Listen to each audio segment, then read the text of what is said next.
Math because I need to take the TSI test very soon, but I have to take it very soon because um it's like September and I probably have to take it like before November because um I have to take the TSI test before November, and I've been studying math all over again from Algebra 1, and because they're gonna ask me all those questions on the TSI test, and I just hope I pass this test because if I don't, then I'll be placed in remedial math in college, and I do not want to do that.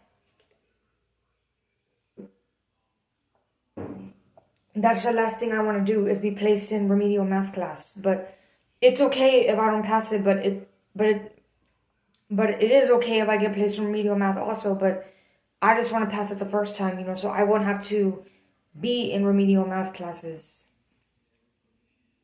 You have to have like a 956 score to pass the TSI test, and you just basically have to know everything all over again. Like PEMDAS, you have to know the order of operations, you have to know like all of the graphing things, the fractions, the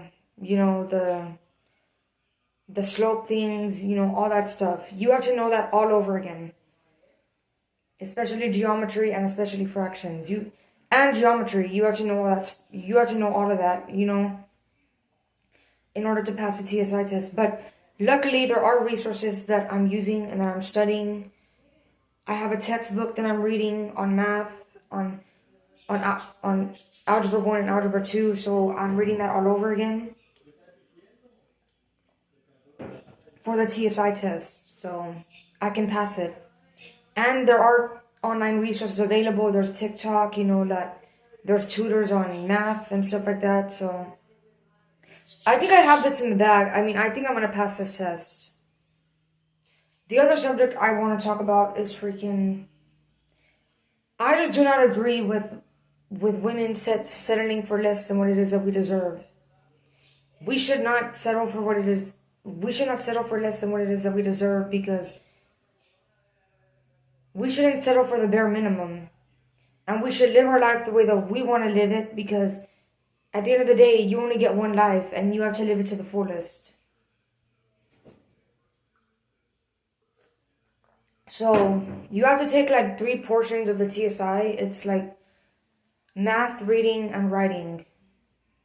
And I guess you have to pass all 3, but I don't know what the score for the reading or writing is, but I know that for the math it's a 956 to pass, a 900 average to pass, 956 or 956, I don't know. But I hope I pass it. Because I've been studying all last week, all last month. I have that math booklet that I've been reading, so. And there are also resources to help you pass the TSI test, so if any of you have to take it, just comment down below, because I know. These math questions are fucking a trip. But if you know, like everything from Algebra 1 and everything from Algebra 2, you'll pass the test. Oh my god, I hope I don't get placed in remedial math. Because if I do, then that's going to be a nightmare.